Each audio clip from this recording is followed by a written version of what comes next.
DT Swiss is a name that needs little introduction, and if you've never purposely bought one of their products, there's a high chance you own something from the Swiss manufacturer.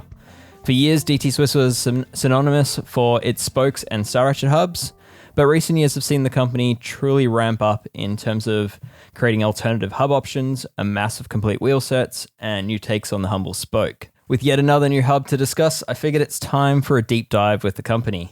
In this episode, we'll get official answers to understanding DT Swiss's naming conventions in its wheel sets. We'll chat about the new DEG mountain bike hubs and how they compare to DT Swiss's pre-existing Star Ratchet and EXP hubs. And we'll cover selecting spokes for your wheels. So with that, let me introduce who we have on this podcast. Brandon Wold, I'll start with you. What do you do at DT Swiss? So my title is Marketing Manager Americas. I oversee marketing operations and activity for the American markets, and then interface with my colleagues in Switzerland, including Friso, who we have up next. All right, Friso, welcome. And what's your role at DT Swiss? Yeah, thank you first of all for the invitation. My role at DT Swiss is I'm responsible, if it comes to the mountain bike part of DT Swiss, for everything which is related to public relations worldwide, as well as sports marketing. So I'm taking care of all our athletes worldwide with their parts and stuff. Okay. All right. So you're the one when they botch a jump and case a jump and need a new rear wheel, you're the one that gets the call. Exactly. It's mostly not just me. I have a colleague doing especially the race support stuff and taking care of really things are going to happen, but you're right. It happens as well. All right. Good gig. All right. Well, yeah, thanks for joining us. And I guess, to get started, it seems like it's a big year for DT Swiss. Am I 30 years? Is that right? That's correct. Yeah. 30 years. 1994 was the founding of the company.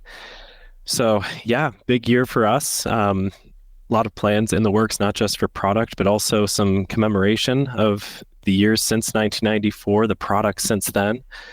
Some plans in the works. What was the first product for DT Swiss? All started, you mentioned it already, with the spoke. It all started in 94 with just two products in the portfolio, which was the DT Swiss Champion and the DT Swiss Competition spoke. They're still going. They're still holding strong.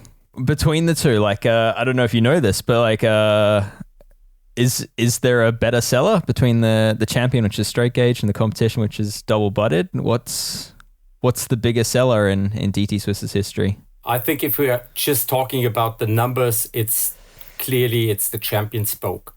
Gotcha. Because you need to think about the needs of big wheel manufacturers and not just what's going on in a shop or on a high-end bike. Yeah. Yeah, so the most basic spoke, and the Champion's still the most budget-friendly spoke from DT Swiss, is it? That's the entry point? That's true. That's the entry product we have over all products. Yeah. And but it's quite important to know that the base material, it's the same like on any other spoke. So it's not that the Champion got a weaker material or something. So the raw material we're using for the Champion 2.0 is the same material we are producing out of the 2.0, 1.8 competition spokes. Okay. All right. We'll come back to spokes. We'll explain all those numbers. But I guess, so, not long after DT Swiss's start, there was the Hugi acquisition. At what point in the timeline was that?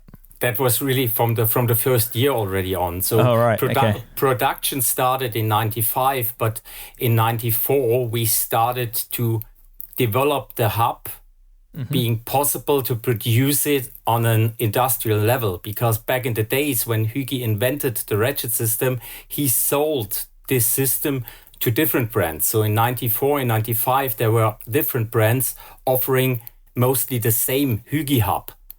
And DT Swiss then developed the whole system to really function not just for one piece, but on industrial level for thousands of different pieces at the same quality level. And that was the part of DT Swiss in 95.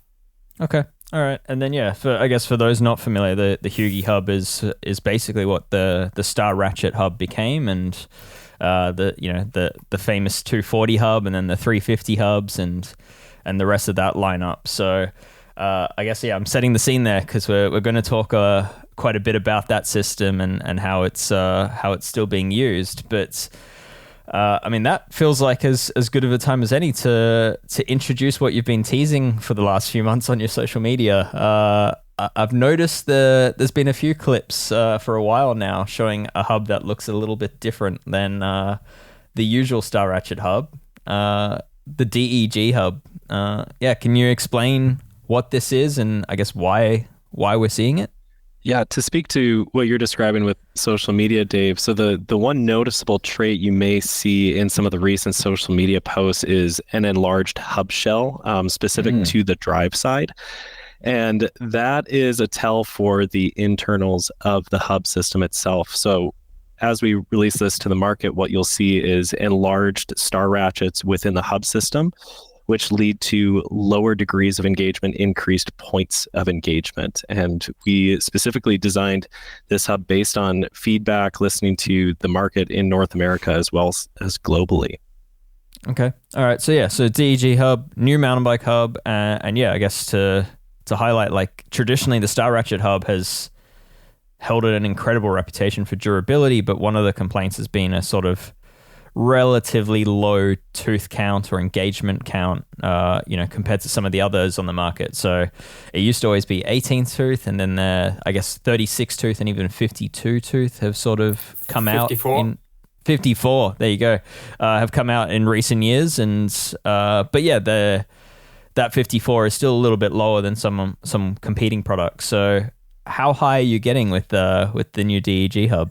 The new DEG hub will have 90 points of engagement, which equates to 4 degrees of engagement. Yeah, okay. So that's a pretty quick pickup. And you mentioned that it's done through having an enlarged Star Ratchet. That I guess in terms of sizing, the new one is that much bigger that you can fit the old one. That's correct. Yeah. If you're holding both of the Star Ratchets in your hand, that enlarged Star Ratchet that we're using in the Ratchet DEG system is large enough that the traditional classic Star Ratchets would fit inside those Star Ratchets. Yeah. Where Friso and I were thinking is the forward or backward integration between those hub systems. These are two distinct hub systems where the traditional Ratchet system does have backward-forward compatibility. This is an entirely new system meant to decrease those degrees of engagement. Gotcha. Okay. Any other changes inside the hub architecture that are sort of worth pointing out? Yeah, I think that the most important part is that we had just one thing since the beginning of the hub where people were complaining about, and that was and is still to remove the drive side bearing. You need to remove the ring nut in the hub shell, which is now with the new DEG system where we have much more space inside. Now it's for the first time possible to change bearings on both sides without any specific tools. So you can do this quick and easily. Yeah, nice. Okay, so pretty much a hammer is all that's needed to, I guess, remove both bearings and ideally a protector for the axle. But that does make it a lot easier. And that bearing, I mean, that drive side hub bearing now actually sits kind of, I guess, outboard of the Star Ratchet in a sense. It's pretty widely set. It's can you explain that? I know podcast isn't the best form to explain the shapes of a hub, but can you sort of explain the layout there? Yeah, your listeners probably can't see I'm holding one of these hubs right now, and you may even hear a little bit of the engagement. But yeah, it's a little difficult to show just by describing. But Friso, what would you say to Dave's question here? Yeah, the thing is, it's already more or less explained by you, Dave, when you mentioned that we have enough space in the new Ratchet to fit the old Ratchet inside. That means we have as well enough space to fit the bearing more outside, and this will lead to wider space in between the bearings, which means the whole axle is much better stabilized or supported by the bearings, and that leads to a more reliable system and less stress for the bearings, which should lead to bearings that last much longer compared to previous systems. Interesting. All right. So yeah, so the new DEG Star Ratchet's so big that the bearing sits basically inside of it. I guess is if you need the mental picture there. But and in terms of cross compatibility or backwards compatibility, there basically isn't any. It's all unique new parts for this hub. That is correct. Yeah. It's one of the points why it took us that long to show up with a hub with more engagement points being as reliable as the old system, because we were aware of the fact that we need more space, and this will lead to two problems. The hub is going to be heavier, and at the other hand, it's no longer compatible. That means if it comes to any freewheel part, there's no compatibility with the old systems. And that includes the freewheel body itself. Gotcha. Okay. And this is a good point to highlight too. So as we were going about the design of the Ratchet DEG system, and as DT Swiss goes about the design of any of its products, what we recognize is that there are certain variables and attributes we can optimize for, whether that's a wheel set, a hub, a spoke.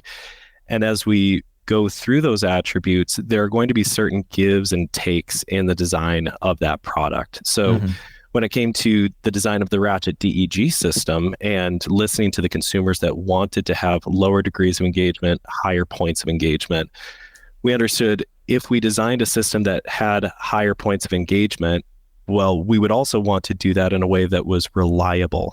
At the heart of the DT Swiss brand, the way we approach product design is reliability. So what we aim to optimize for with this product was increase the points of engagement, maintain the product reliability. And the trade-off in that was, okay, we're going to have to increase the hub shell size. We'll have to increase the weight slightly. So that was the give and take within this product. When we look at other products within our range, like the EXP system, well, the goal of that product was to lower weight while still maintaining reliability. When we look at the traditional classic DT Swiss hub system, the Ratchet system, we're really looking for that sweet spot of weight, degrees of engagement, and again, at the heart of the DT Swiss brand, the reliability of the product. Gotcha. Okay. All right. Well, I'll get to the more finer points between those hubs, but I guess to start with that, like the DEG, Friso, you mentioned it's heavier. Do you have sort of a rough approximate weight gain over, say, like a DEG 240 versus a more regular 240? Versus the EXP 240, now the lightest option we offer in our portfolio, it's about 40 grams just for the rear hub. Okay. And that's quite a lot. And maybe now some people will understand why this decision was that hard for us to take, because on one side we were known for reliability, and at the other hand, in combination with a very good weight. And that's something now we're going to lose at this point. So it's not possible to design, to engineer a hub with less engagement points than more engagement points than the 54 without gaining a weight penalty. Sure. Okay. Well, yeah. So with that weight penalty, I mean, you're getting the higher points of engagement. It's a bigger hub. It's specifically made for mountain bike. You're only offering it in mountain bike widths. So there's boost, and then what else is there other than boost? Is that it for now? Super boost, clearly. Okay. For super boost. everything related to enduro bikes, some specific frame builders, or even for downhill bike, where you would need as well the 157. So that's the two options for the moment. Okay. And then free hub options, you've got microspline for Shimano, you've got XD for SRAM. Is there an HG as well? Not in the beginning. Okay, all right. So for now, you're just limited to U12 speed. You need to start at a certain point. And we are talking about, it's still a 240 hub. That means high performance and as well a higher price point than a standard. That means that we think it's mostly been used on high-end bikes, which today use Shimano 12-speed or SRAM 12-speed in the mountain bike options. Sure. Okay. And in terms of pricing, like, where does it sit? Does it sit against a 240 EXP? Is it more expensive? It's quite similar, but we all know street pricing will be very soon available, but it's more or less the same. It's a little bit slightly more expensive than a 240 EXP, but it's not that much because we think it's at the same range for a different customer. Gotcha. Okay. And then in terms of, we spoke about the bigger hub shell body. How does that influence, say, how the wheel is built? Is the flange height increased as a result of that greater hub shell? How does that sort of, change spoke balance and all that? Exactly. That's the one of the results of the space we need for the hub, for the freewheel system in the hub, and that leads to bigger flanges, shorter spokes. So a little bit of the weight penalty will be saved by the shorter spokes you will need. Okay. All right. I guess let's get back to the topic of having three distinct versions of high-end hub. There's the Star Ratchet, which is the traditional version of hub.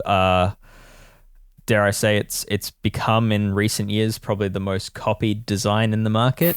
That's, I guess, a good sign of its function. And then in a few years ago, what was it? Maybe 4 years ago, DT Swiss released the EXP hub.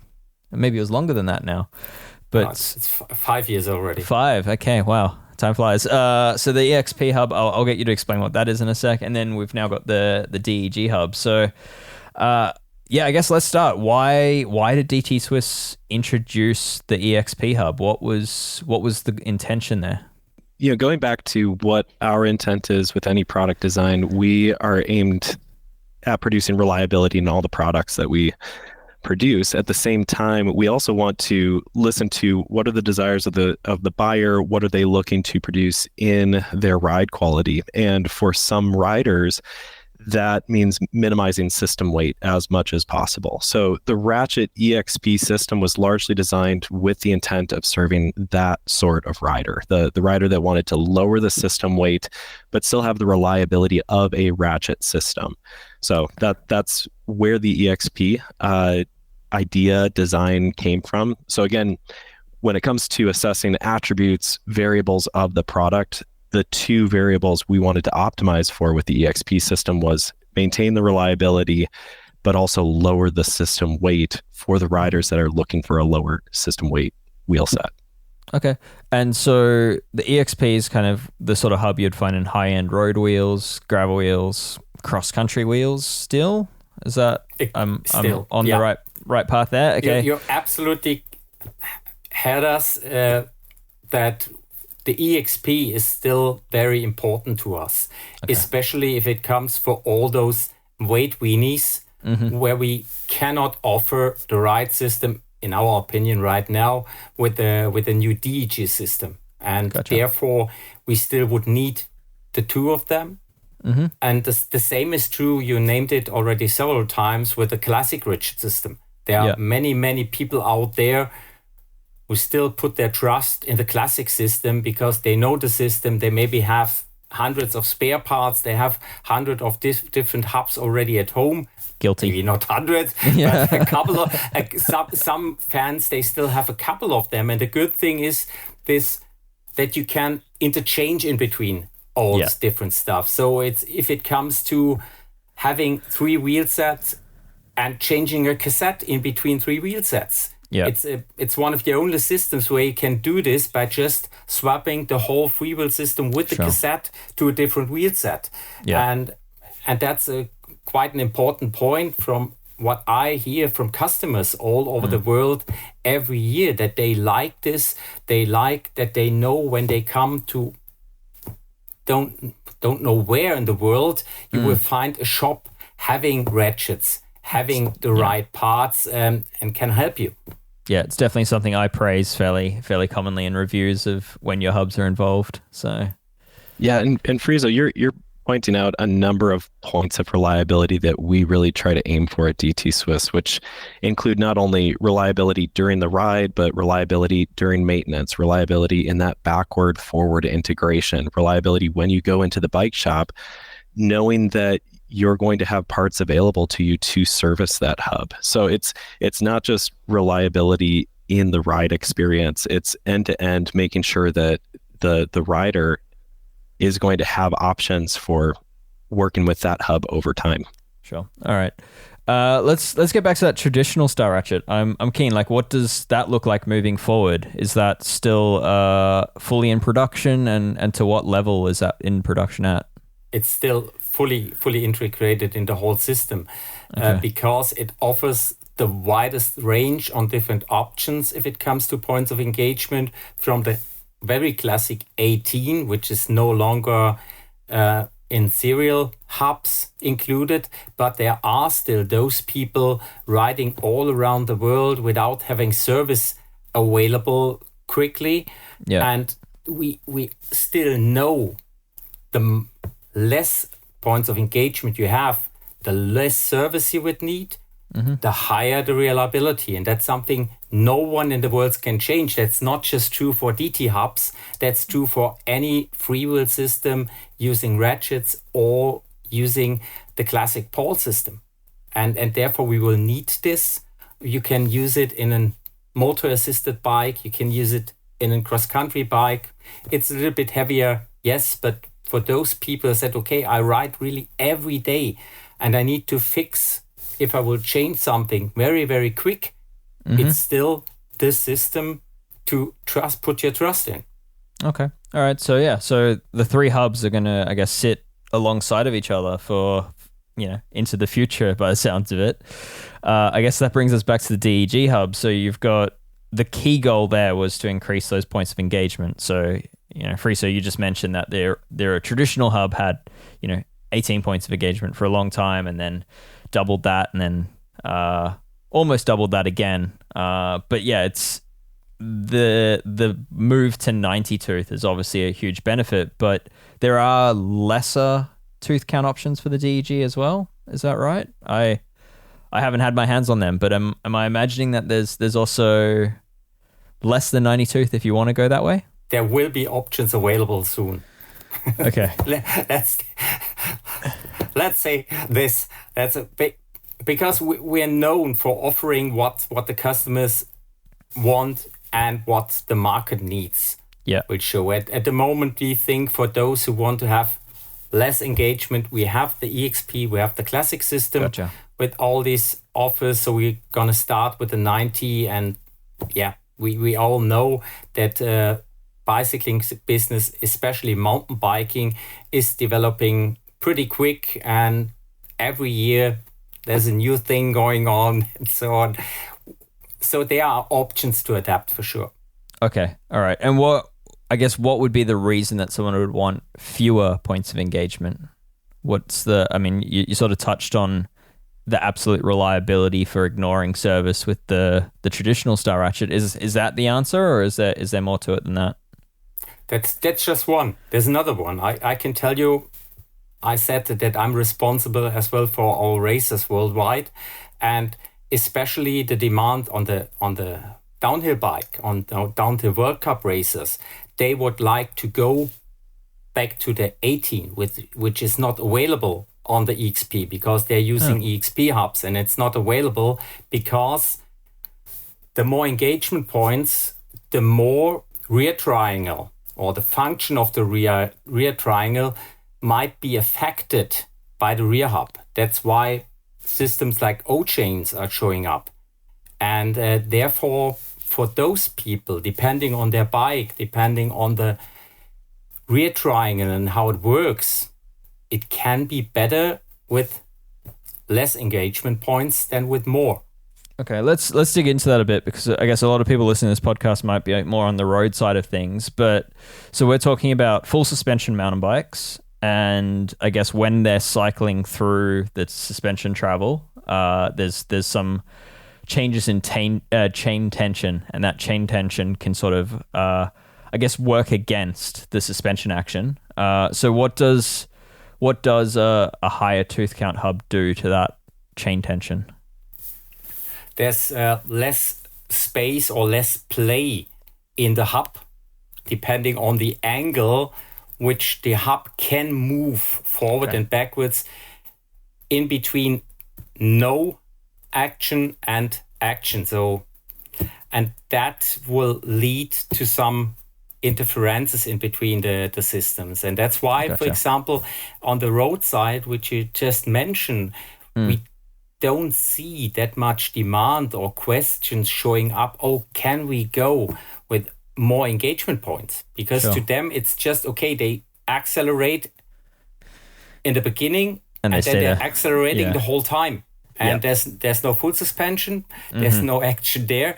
And at the other hand, it's not that they are breaking down to zero constantly, what you might have on an enduro race, for example, where you have tight corners, where you more or less stop to zero, and then you have to accelerate again and things like this.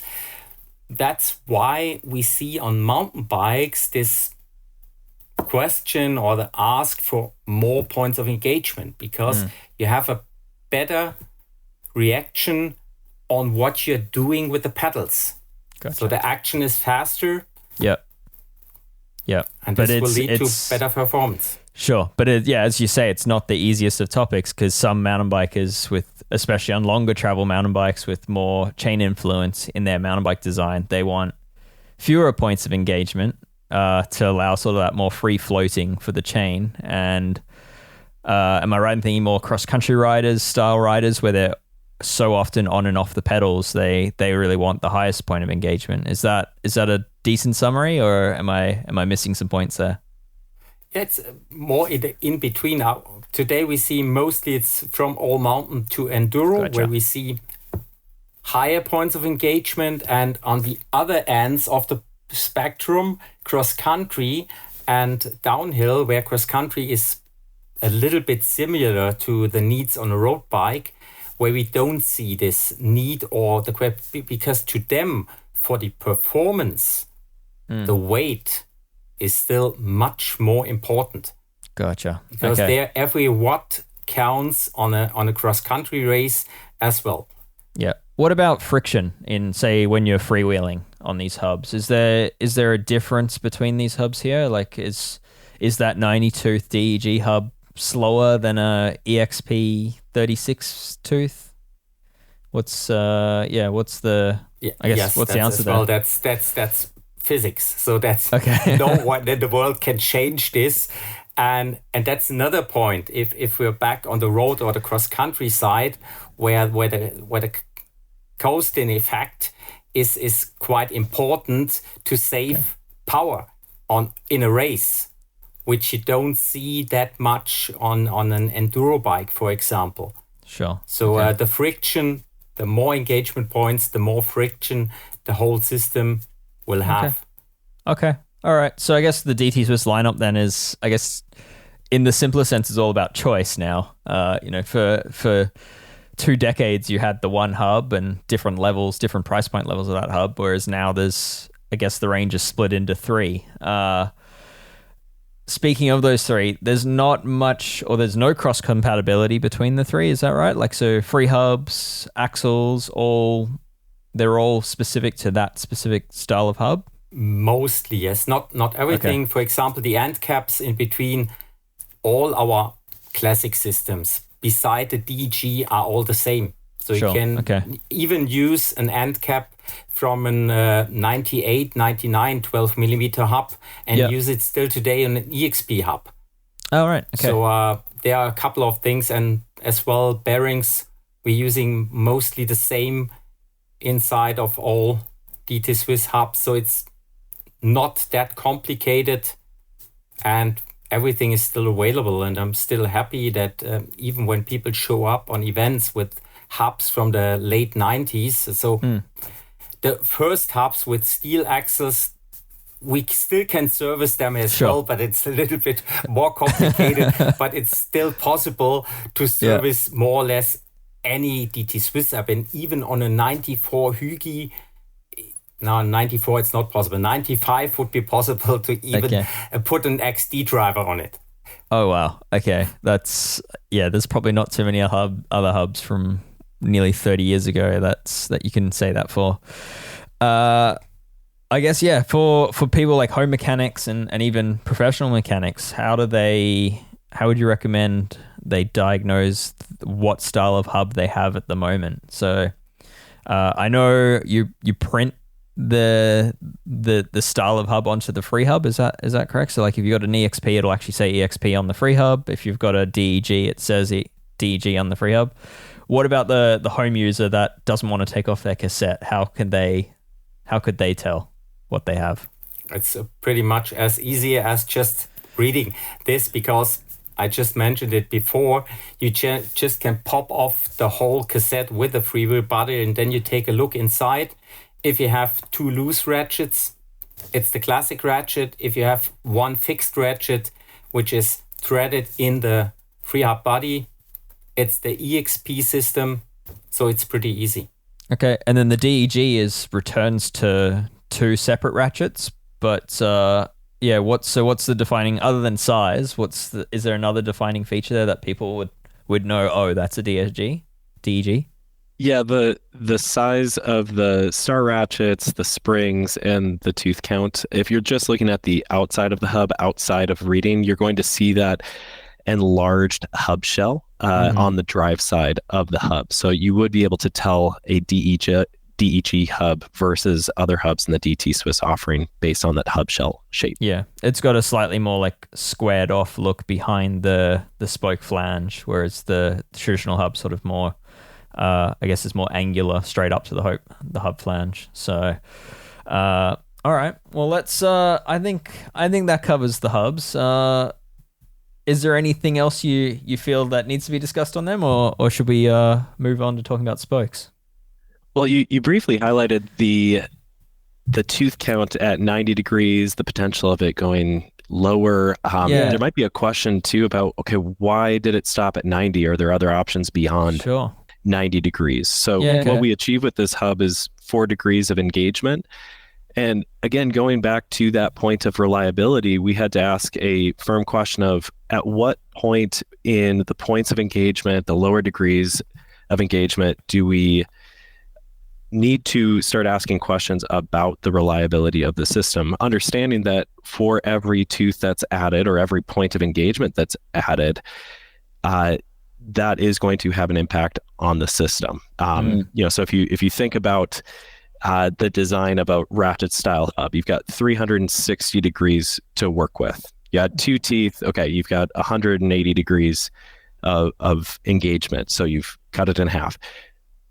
There are decreasing returns with every single tooth you add. So if we went 91, 92 teeth, the returns for those additions to the points of engagement didn't equate to sizable performance relative to the amount of reliability we would like to see in this hub system. Gotcha. So during the design of this hub system, 90 degrees was that optimal point that we found in our work. Okay, all right. And I guess it's worth noting for anyone that hasn't looked at these Star Ratchets in their hand is as those tooth counts increase, each tooth gets smaller. So I guess that's where you're coming at from the reliability side of things. So okay. Well, that makes sense.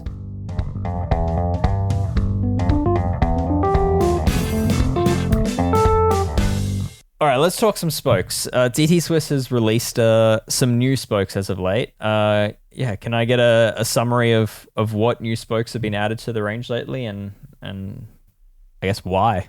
Well, there are a couple of reasons why. So, first of all, the mountain bike market is specifically developed quite a lot, or even the roadside when you take a look on gravel wheels, and the demand for high performance spokes started already with the invention of 29er wheels. That's when we make a factory tour at DT Swiss. That's what I tell to everyone. When we compare what happened back before we had only 26-inch wheels, it was possible to build a mountain bike wheel which was reliable with champion spokes, no problem, or any other no-butted spoke. Even the weight penalty was not that high. But with 29er wheels, the loads, the forces on the spokes are getting much higher compared with more performance on the brakes and stuff like this. And so to build up a reliable wheel, you need a high spoke tension, and a high spoke tension means you need reduced spokes, butted spokes. In our naming, we often talk about reduced spokes, but in the cycling world, it's usually a butted spoke, because with a butted spoke, you have in the thinner part, you have more material in less space. And that means that's physics. The material gets stronger, because we're talking about a cold forging process we are offering with all our spokes, which are butted or reduced. And at the same time, we talked about this as well already with the hubs. With every time we were talking about bicycles, performance bicycles, we're talking about weight. Weight is quite important.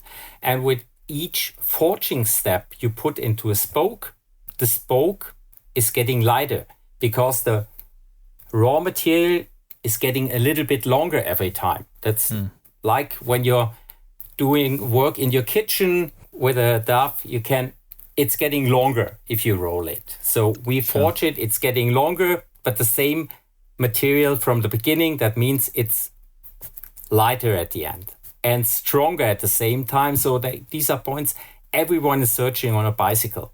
A stronger part which is lighter. Yep. And that's something you can do with spokes. And the lightest spokes, if you take a look on the market, by far are plated spokes. Mm-hmm. But a plated spoke is not a perfect shape, because a plated spoke, it's perfect when accelerating.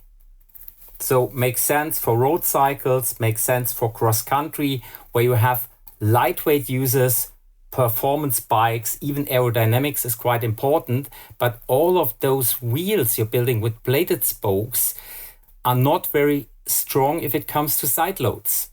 Okay. So, and what we did now, we showed up with 2 new spokes. Last year already with the Revolite. Yep. This year with the Complite, and those spokes are the combination of a butted round spoke and a plated spoke.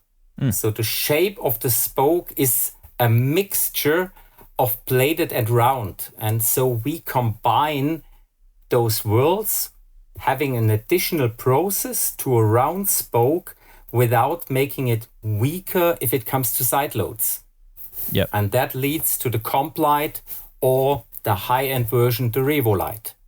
When trying to optimize both for the strength of that spoke and then the weight of the spoke, with both of these, the Complite, the Revolite, we're looking to take the best property of a round spoke and the best property of an aero spoke, and then find that middle ground where we get the best benefit for both of those features. So if you look really closely at those spokes, this is really difficult to see just over social media or the internet. It's honestly, it's difficult to see even when you've got the spoke in your hand. It's a very fine thing. But yeah, and if you look really closely, you'll notice it doesn't look entirely like a bladed spoke. It doesn't look entirely like a round spoke. It actually has a bit more of a T-shaped design or a cross style design. So it's, if any of your listeners have a chance to check out one of these spokes, look really closely at it. It does have a very unique profile that is really difficult to see just over social media or the internet. Okay. All right. And that's all about, Friso, you said it's all about increasing stability for side loads that you'd experience off-road. Is there other benefits to that new shape? Mostly then the weight. So we having a lighter spoke without having a spoke which makes a wheel which you would like to build for someone really pushing hard to the limits of a wheel set, especially on a mountain bike, but it might be valid as well for a gravel bike or for a heavier rider on the roadside, because Brandon just mentioned that it's like a T or like a cross, so it's a little bit longer in the acceleration direction, so it looks like a bladed spoke. Yep. But it's stronger. Okay. And that's pretty helpful for people searching for specific solution for their wheels. So if someone's still happy with an Aerolite on a mountain bike wheel, go for it. Sure. It's still available. If someone says, okay, for me, the competition is the perfect choice because I'm using it for 30 years, go for it. But for those who are on the search for solutions for new wheels for their demands, that's an additional option, like with the hubs, for those needs. And that's as well, that's in our DNA, that DT Swiss is not just producing something because we can, it's because we see the demands on the market. And we see this because we are wheel builders as well at DT Swiss. And we are working together with the biggest wheel builders all over the world, with the big wheel building manufacturers. And therefore, we saw those demands, we saw the problems, and therefore we offer solutions. Okay. All right, let's talk Revolite versus Complite. What are the actual differences between those two? The manufacturing process, so the tools we're using on the Revolite are a little bit different. So it's thinner, and the material we are starting with. So basically on a Complite, we are starting with a competition spoke, which we then machine cold forging to the shape of the Complite. And with the Revolite, we're using a thinner spoke.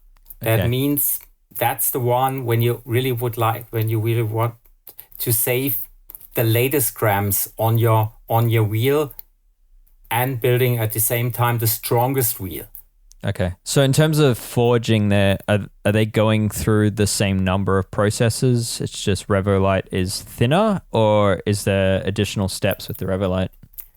No, the processes are the same. So if it comes to spokes, best would be just to visit us and make a factory tour in our spoke production. In Switzerland, we can show all the steps because the budding process is a step we only do in Switzerland because it's a patented process, which is unique at DT Swiss. So we don't want to share too much information about the process itself. That's why we only produce this part in Switzerland, but all the others. So we're producing spokes in Grand Junction, USA, in Taiwan, in Poland, Switzerland. And the steps are all cold forging processes. So all the manufacturing steps for a spoke, starting just by forging the spoke head. That's cold forging. We are rolling on the thread at the end of the spoke. That's cold forging. So we're making the material stronger. Then the reducing part, the spudding, that's a hammering process where we're hammering the material thinner. Some competitors are just tearing the material, stretching it to make it thinner. That leads to a lighter spoke, but a spoke which is not as strong. Okay.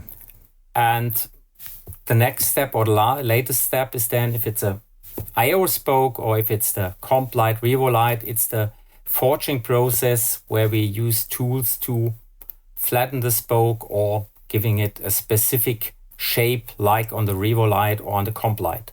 Okay. All right. So I guess for some of our more road, gravel, performance-oriented riders listening, Aerolite versus Revolite, is the Aerolite still a little bit lighter? Yes. It is still lighter, and it's probably still got some aerodynamic benefit for a road wheel, I would imagine, given that it's a flatter shape. Okay. So the Revolite's really going to probably be interesting maybe to gravel riders, but mostly to mountain bikers. Is that a good summary? Yes. Okay. And a good, because you named it right now, the aerolite, there's one specific thing for the aerolite.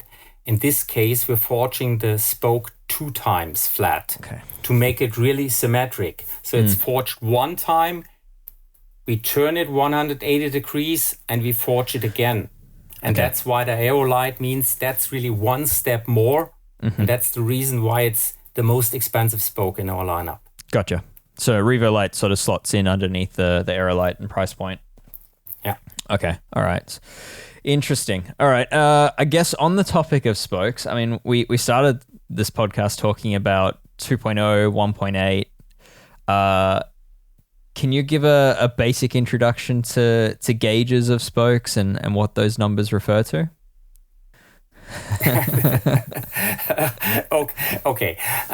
First of all, there's just more or less 2 things which are given on a spoke.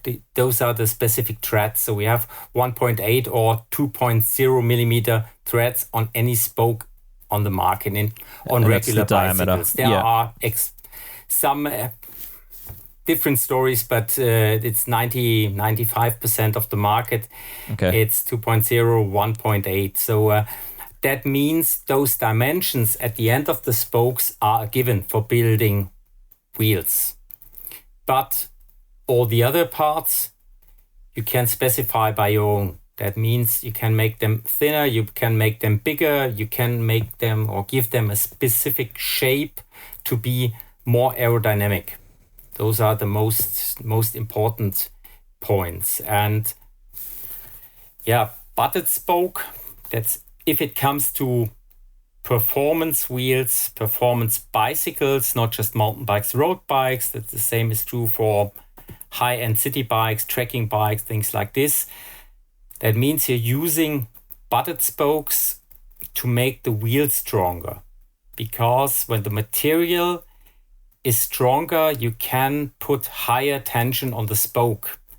And the higher the tension on the spoke, the better the preload of the rim. That means a high tension will protect the rim. And that's why to us, and that's why what we say to everyone asking us about spoke tension, the higher, the better, if you would like to have a reliable wheel set. Okay. But you can put higher tension if you take thicker spokes. But we're in the bicycling business or in the bicycling world. That means we would like to save grams. We would like to save weight because a wheel needs to be accelerated all the time. So that's quite important that it's pretty light because that's something you will feel on every ride, on any acceleration, or if you're going upwards on a hill climb, things like this. And that means, okay, we need more or we need a stronger spoke, but lighter. And that led back in the days, in the early 90s, to the butted spokes, which means at DT Swiss side, we forged the middle part of the spoke usually. That's why they called double butted. So the thread side is thicker, the head side is thicker, and in between it's thinner. That's why we're talking about double butted. Okay. Because it's changing 2 times the diameter. Okay. That's why in DT Swiss naming we're talking about reducing, because today we don't see just double butted. We have in our portfolio as well single butted spokes or even triple butted. We had back in the days with the Alpine 3, where the name comes from, that we have 3 different diameters. And yeah, that's the biggest part of the spoke, that you decide how strong you would need the spoke to make your decision which spoke you would need. Okay. I've had a lot of dumb arguments over the years in bike shops where, you know, working with friends and they will say, I'm going to build this wheel with with champion spokes, which is a straight gauge spoke, because it's got the most material and therefore it's the strongest. Would you like to debunk that? 100%, because I explained it already. As you're compressing the butted part, it's the same material at the end, and the structure of the stainless steel, it's even better at the end. And that's physics. That's not marketing talk from DT Swiss. You can check out a book from a university from physics, and they will tell you, yes, if you compress steel, you compress the structure, the net structure of the material, and therefore it's stronger at the end. And at the same time, it's getting a little bit longer. It's not that it's 5 millimeters longer, but that's the weight you're saving. Okay, so in that sense, so a competition spoke is going to build a more durable wheel than a champion spoke. So straight gauge versus double butted. The double butted will build a more durable wheel. Does that trend keep continuing as you go up in price through the spokes? Like, say, is an Aerolite going to be more durable than a competition, or is there a tipping point there? No, it's more durable if you just take the loads by stressing the spoke in one direction, but it's not true in any direction. Then we're back on the shape. A round spoke is still the perfect scenario if it comes to durability in any direction. And when you're riding a bicycle, you don't have just stress in one direction. You have stress at least in two directions, braking forces, acceleration, and at the same time you're cornering. And that means you need different kind of spokes, and you need to find this balance, this trade-off, what you would need. So if you're 120 kilograms, so you need a different wheel than someone who just got 60 kilograms. Okay. And the same is true. Are you a professional racer, changing your wheel set or your bicycle every year? Or you would like to use your bicycle 5 years in a row? That's something you need to be aware of, that how long a spoke or all the parts of the wheel can withstand those different loads. Many people forget about this. Typical example, a downhill racer. If he's aware of, anyway, after each weekend, I need a new rim, go for it. Yeah, sure. You need to replace anyway everything. So sure. Yeah. Go for it. Take the cheapest one, because there will be no difference. But it's a different approach. Someone, saving a lot of money, building a nice bicycle just one time, maybe for the next 5 to 10 years, and he would like to keep this bike, and then you can be really keen on each part, and the spoke is a quite important part, as every part, every gram you're saving on a mountain bike, usually, depends on the bicycle, but 64 times maybe. Sure. 64 times 1 gram. That's quite a lot on a bicycle. Yeah. I mean, a spoke's small, but there are a lot of them. So it's, that's where the weights come from.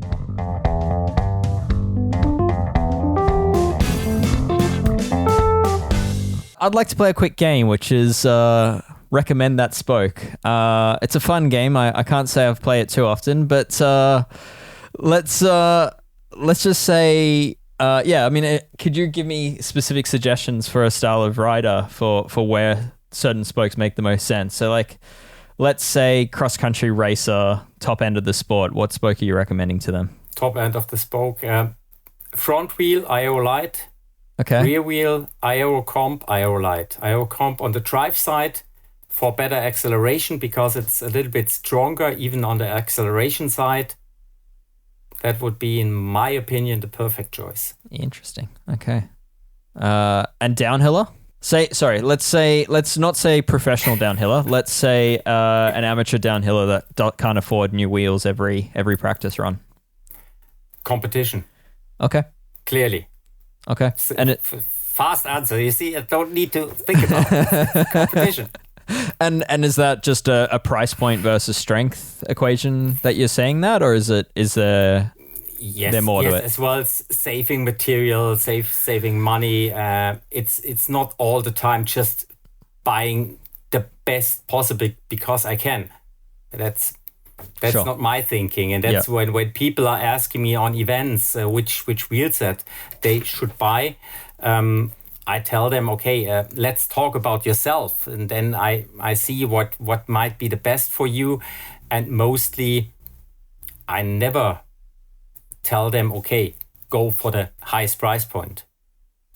I think that's kind of a theme in our conversation is, DT Swiss really focuses on the material properties, the shaping, the system design, whether it's hubs, wheel sets, spokes, and we create all these options, right?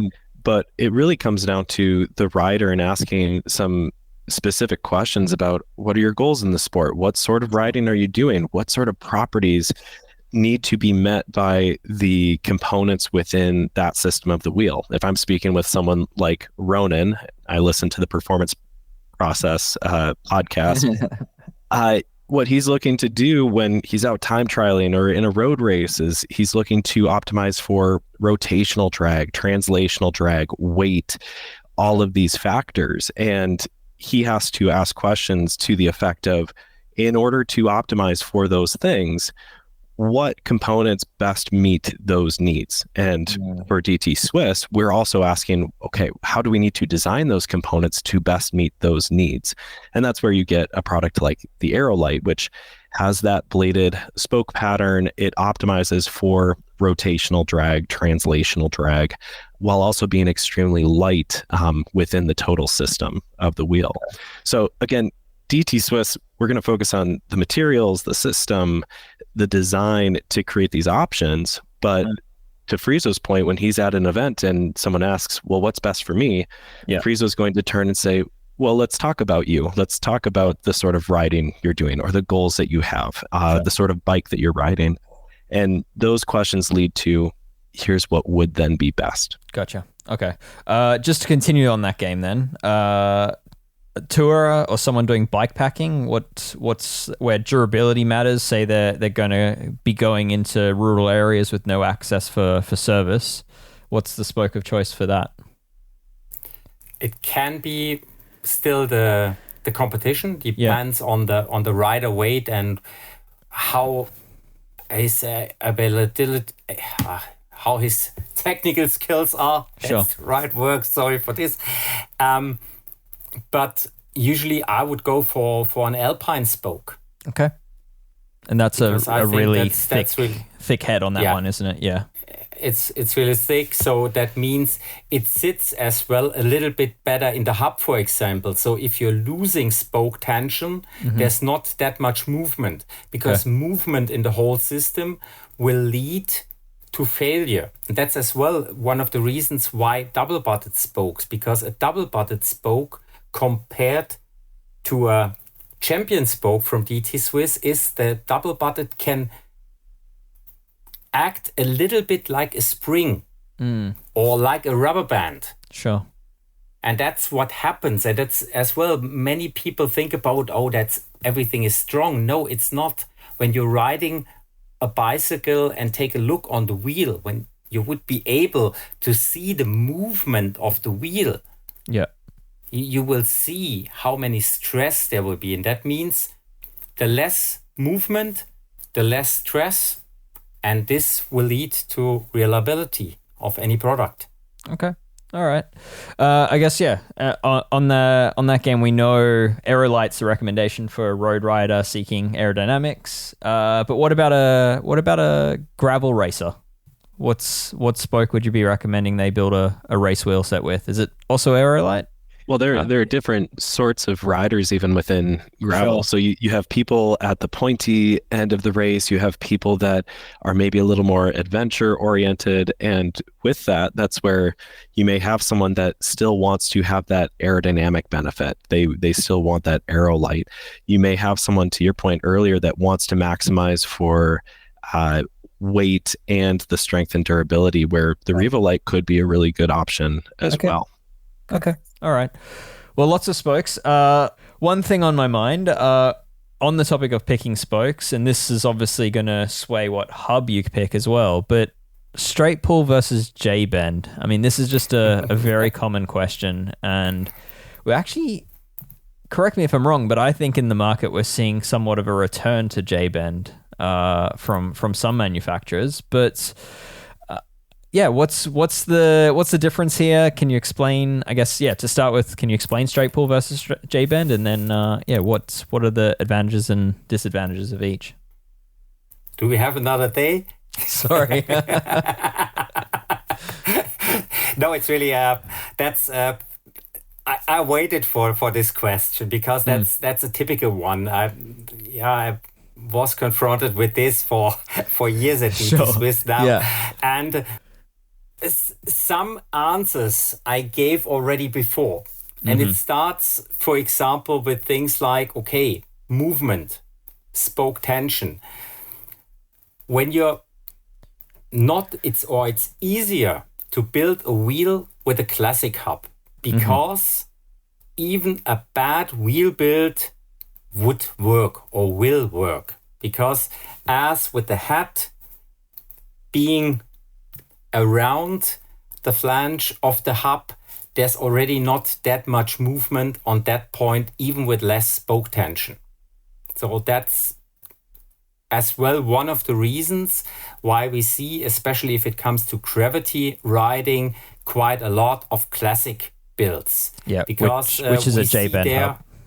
Yeah, especially that's why our FR wheels never happened, or we tried out once with the Tricon FR, a straight pull version, but it didn't work out. Okay. And this is related to the behavior of the racers, especially if we are talking to the top athletes.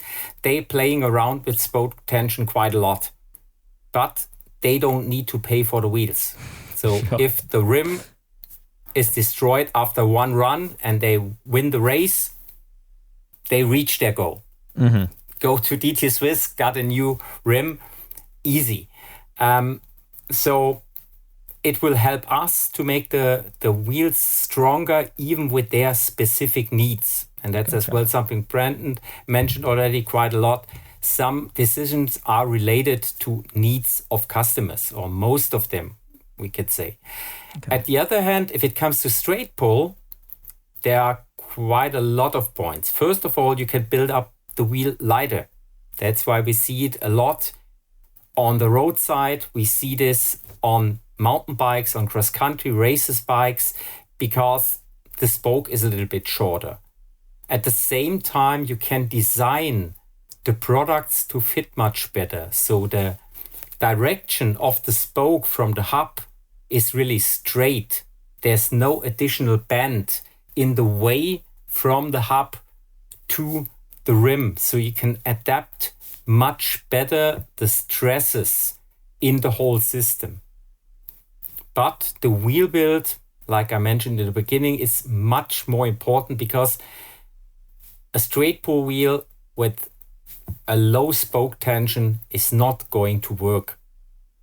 And that's something we cannot change. And last, when we're talking about bicycles, it's not all the time about something we need, but it's something we like.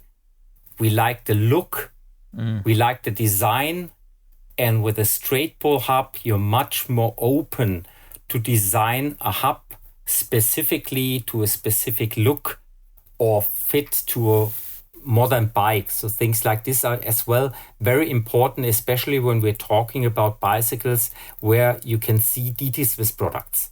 Gotcha. Because we're not talking about a bike for $300, $400, euro, whatever. So we're talking about quite a lot of money, and there you would like to get something that looks nice as well, and not just be the most performing. It's important, but if you have something which is performing good and looks good, then it's a no-brainer. All right. So if you were to build yourself a wheel regardless of the discipline, it sounds like you're choosing a straight pull wheel.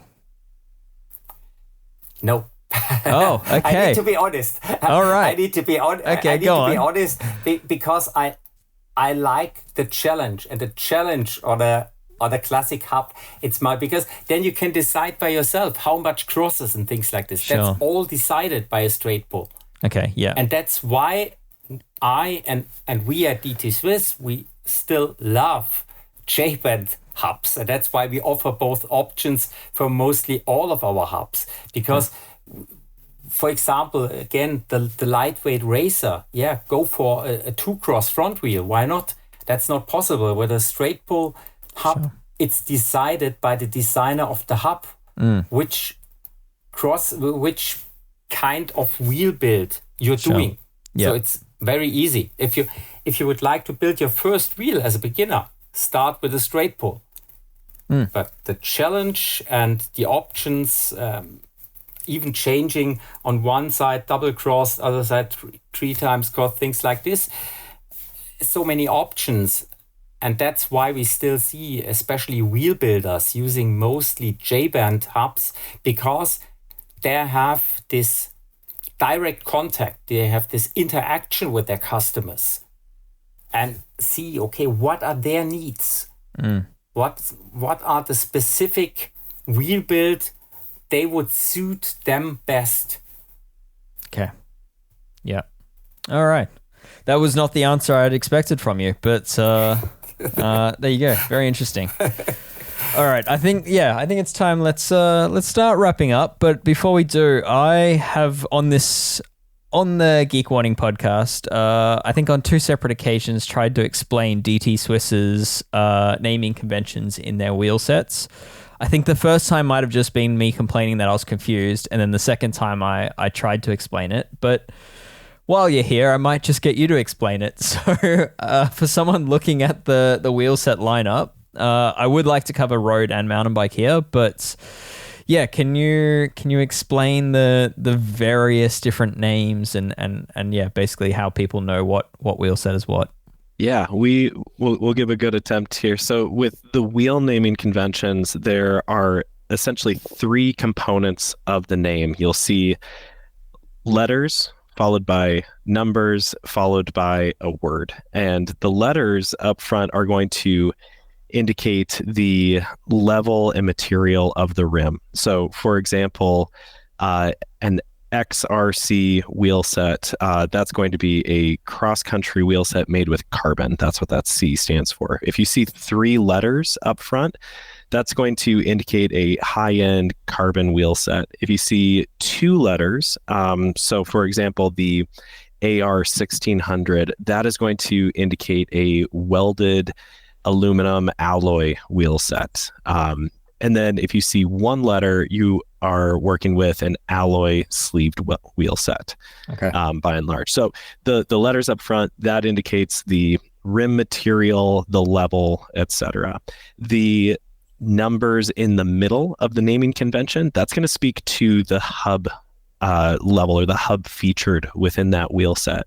So an 1100 wheel set, that lines up with our 180 hub. The 14, 15, 16, you're going to see a 240 level hub, and then a higher number is going to be a 350 or a 370 level hub. And then when you see that third element, die cut, spline, classic, that is going to indicate the interface of the spoke with the hub. So once you get the rhyme, the pattern of the naming convention, it makes a lot of sense. And we do have resources online that speak to how to decipher. Yeah, and we'll link to that. Yeah. If we can link to that. It's a question we get consistently. Yeah. Because the breadth. Sorry, because at one point, those numbers that you mentioned that refer to the level of the hub, at one point that kind of corresponded to wheel set weight. Am I off on that? Like I vaguely remember back in like 26-inch days where there was only one wheel set size to choose from. That number was, the 1400. You could expect a 1400 gram wheel set, but that has changed now. Those numbers are not related to the weights; they're related to the level of hub. Is that exactly? Okay. When we started, it goes even more backwards, because when you think about our first product with numbers, that was the 240 hub. Okay. And the 240 hub weighted back in the days in 130 millimeters quick release road version, 240 gram. Okay. Yep. All right. And that's why so we started early with this, and then with the first wheel sets, you're absolutely right. We had the RR 1450 and we had the XR 1450, and those wheel sets weighted more or less exactly in the lightest version the numbers written on the wheel set. Gotcha. But but when it started with our first Spline 1 wheels back in the days with 3 different wheel sizes, it didn't work out anymore. But we don't want to confuse people and rename everything from scratch. Yep. And that's why we made this decision. Brandon just explained to you. Okay. All right. Brandon, what else were you going to add to that? Sorry, I cut you off about the numbers, but there's a whole nomenclature to it. So once you review the resources, speak with a local mechanic, to Friso's point, we wanted to maintain consistency as well as a system that allows people to read the level of the components within our wheels, because we are manufacturing the rims, the nipples, the spokes, the hubs. The names really speak to all of those pieces going into one wheel set and wanting to represent those components effectively within the names. Okay. And you mentioned spline and what else was the classic? I think you said die cut. Can you explain those? What's a spline wheel? Spline, that was a name created by us back in the days, because spline was the first family we had using system, offering system wheels. And then we created, before we just had J-band hubs being used in our wheel sets. And with the spline family, we had straight pull hubs. And straight pull line, in short, that's spline. Okay. And the same is true that when we created the first special looking road hubs, so-called die cut, the shape of the hub shell looks a little bit similar to a diamond. And so it's diamond shape or diamond cut. So it's die cut. Okay. All right. And that's where the name and classic means we're back on J-band hubs. Okay. All right. Okay. And the highest end option is die cut still, or is that does that vary, I guess, based on the discipline? It's the highest option if it comes to road wheels. Okay. All right. So die cut was and still is only a family on the road portfolio. So we never had a die cut mountain bike wheel set, which is a little bit related to the fact that aerodynamics, and today die cut stands for the highest option if it comes to aero hubs, and aerodynamics is not that important today on mountain bike wheels. Sure. But we never know.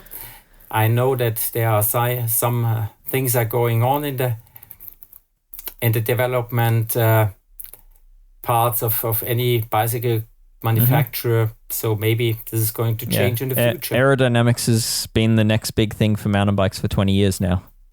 So we'll see, maybe another 20 years and it'll happen. That's, All right. Anything else to add to that? Or is that a decent place to wrap up? What do you think? I would say one important point. Because to us, it's clear, to anyone ever visited DT Swiss, it's clear as well. We are still today producing all our wheels by hand. So DT Swiss, even with the big numbers we're producing today, all DT Swiss wheels down to the 1900, our entry-level wheels are all built by hand in our own wheel building facilities. That's as well something which Is it something to differentiate to many of our competitors? And if it comes to the big competitors, we're the only ones producing all the wheels by hand. Can I ask why? Precision. Yes. Yeah, it comes down to precision. To this day, the best way to ensure those tensions, quality, etc., is still to build that wheel set by hand. So the global approach to wheel building at DT Swiss is by hand. You can go to Switzerland, you can go to Poland, Taiwan, even here in Grand Junction, Colorado, where I am. I'm about 30 feet away from our hand-built wheel building team, right. Which I don't know that many people recognize. We are producing spokes and hand-building wheels right here in the USA, both for OEM clients that we work directly with, but also the distributors, the bike shops, making sure that we're able to partner with them effectively, provide them product that's built by hand here in the USA. Yeah, it's precision. I think I had to admit another point is flexibility as well. Okay. Because until now, when you start to build a wheel, they've a die-cut wheel, a spline wheel, and next a classic wheel. You don't need to be adapted or readjusted. You just know because you built those wheels before. A machine, you need to tell every time the differences. And you need to change the stock in it and the spokes that it feeds. And exactly. And the same is true. Humans can make decisions. A machine still cannot make decisions or take decisions. And it starts already, and everyone who ever built a wheel by himself knows that sometimes a nipple is turning better or worse, or a spoke. And then you see and you can make a decision how to find a solution. And it's not going to happen with a robot. They cannot find a solution. You need to tell him the solution. And this will take time, and time is money. Okay. It's not the human, it's the time you would need to build the wheel. And today, if it comes to our high-performance wheels, humans are still the better tools for us. If I can say this, I don't blame someone, but it's better than any machine. Okay. All right. This is a very niche comment, but I would have assumed DT Swiss was the biggest customer of Holland Mechanics in the world, but it doesn't sound like you are at all. So they would like us to be. Sure. Okay. And we tried out. It's not that we never tried this, because of course, for sure we would like to streamline. Especially, it would be a machine. A good thing about the machine is if you have one, you buy another one and it's the same. Yeah. Humans are not the same. You need to teach them and everything. And one is faster, one is less fast, things like this. So it's not that it would be not the easier way with a machine, but we're coming back to this point again and again and again. It's about the reliability and the quality approach of DT Swiss if it comes to any of our products. Okay. All right. Well, that feels like a pretty good plug to wrap up on. I did have one question for you, Dave, since we spent so much time talking about spokes. Do you know what the D and T stand for in DT Swiss? Oh, die and... No, I don't.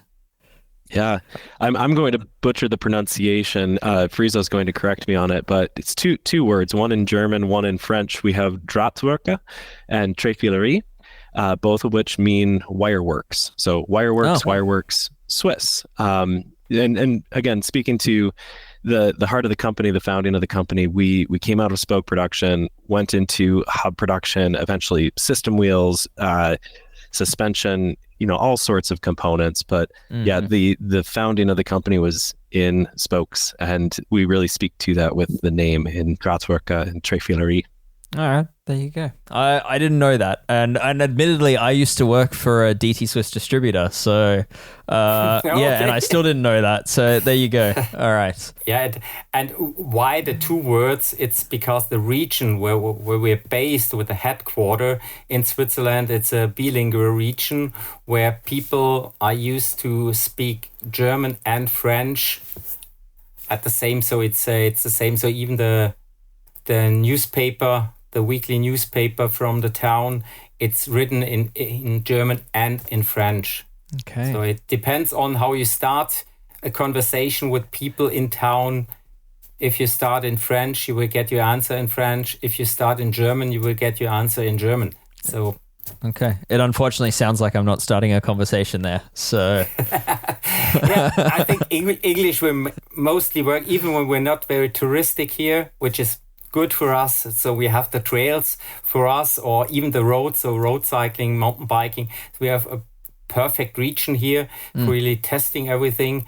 And most of our employees at DT Swiss Switzerland, but as far as I know in the US, it's still the same. We're all cyclists, and we love to cycle, and that's why we love to offer good products to our customers. Well, thank you for the time. I know it's late there for you, Friso, so let's wrap it up. But appreciate it, Brandon, Friso. Thanks for joining us. And if for an explainer on the wheels, I'll leave a link in the show notes. And otherwise, check out escapecollective.com for a full explainer on these new hubs. There will be photos explaining a lot of what was discussed, and I'll be providing some opinion on it. So check it out. All right. Thank you. We'll speak again soon. Yeah. Thanks, Thank you. Have a good day. Bye-bye.